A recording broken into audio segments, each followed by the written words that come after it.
¿Quiénes son los Kogis? Es una sociedad bien organizada, con fundamentos y un pensamiento tal vez diferente a este mundo contemporáneo, tal vez esclavizado por el desarrollo.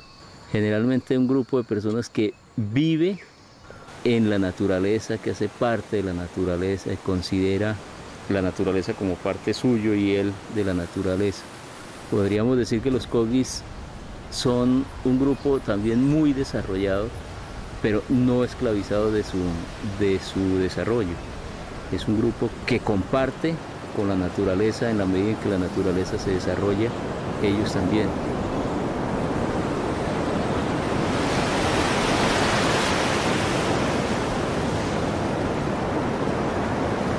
¿Y qué representa la naturaleza?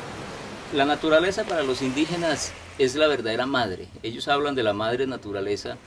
Para el indígena es el gran Dios y de ahí que respetan tanto la naturaleza. Los ríos son las venas que alimentan a la tierra, que a su vez fertiliza para poder ser más vida, para poder seguir siendo madre y para poder seguir alimentando a sus hijos.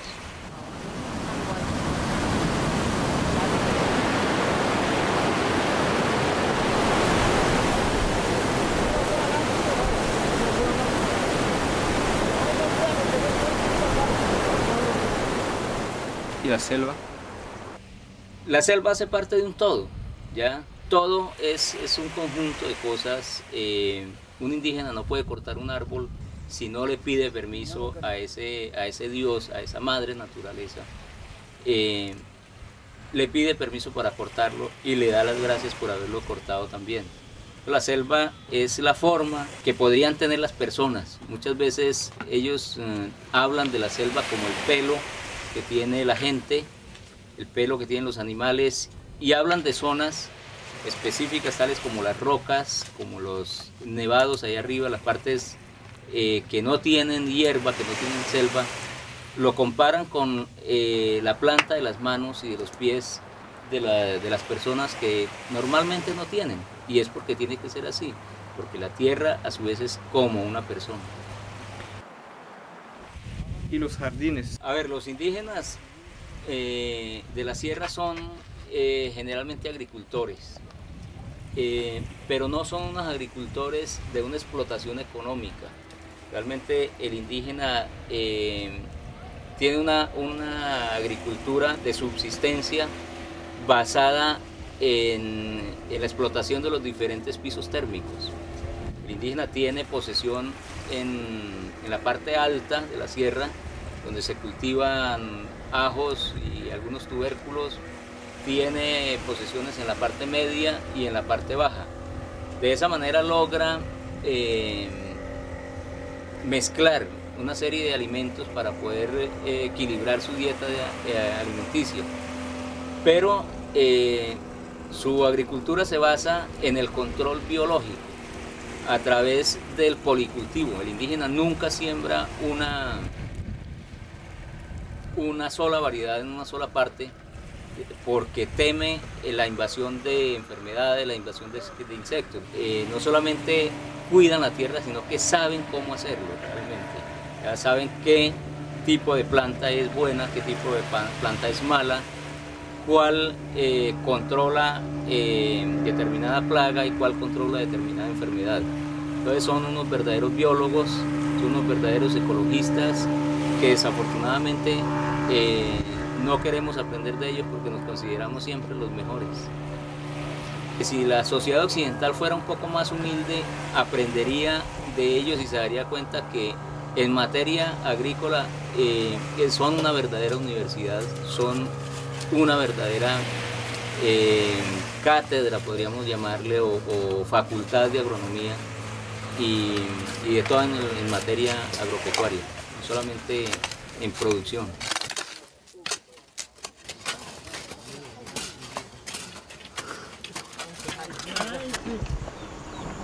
¿Cuál es la ley que ellos tienen? A ver, ellos hablan de la ley de Antigua, o sea, la ley natural, la que rige la naturaleza, las mismas que da la naturaleza. Ellos dicen que en la medida en que la naturaleza da, quita. La naturaleza es la madre y es ella la que aconseja, la que da todo y la que castiga. Entonces, la ley hace parte del mismo pensamiento y de la forma en que se utiliza el pensamiento. No hay artículos, no hay versículos, no hay nada de esto como las que hace el mundo occidental. Y lo que dicen ellos, las hacen para cambiarlas cada rato. No, allí existe la naturaleza con sus propias reglas y en la medida en que se respete, esa es la ley. Ejemplo, si un Kogi comete una fractura a la ley, comete una infracción, entonces por eso es que no se busca tanto, bueno, tú hiciste una infracción, sino ¿por qué no aprendió? Hay un porqué, pues porque tenía un maestro que no le enseñó bien. Entonces las responsabilidades siempre son compartidas, nunca se busca un culpable, como siempre lo he repetido, sino la causa. La colectividad está en la obligación de enseñarle a la persona como individuo.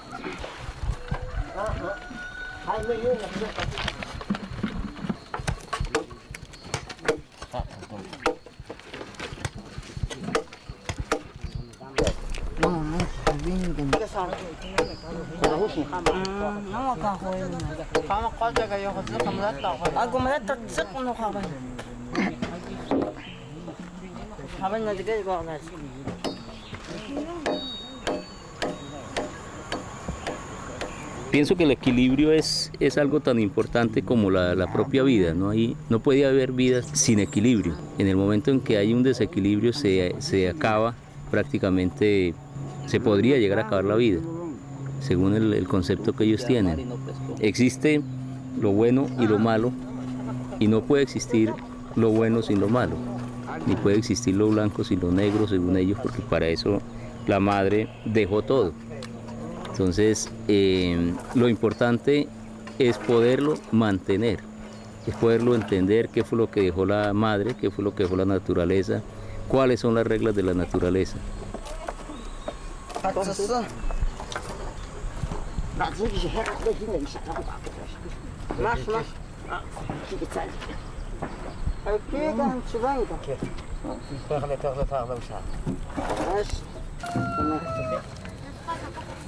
El niño tiene que, pues desde luego nace y tiene que aprende con el padre, aprende con la madre, aprende con el mama, que es el rector, pues el que conoce un poco, mucho, conoce mucho más la tradición, perdón.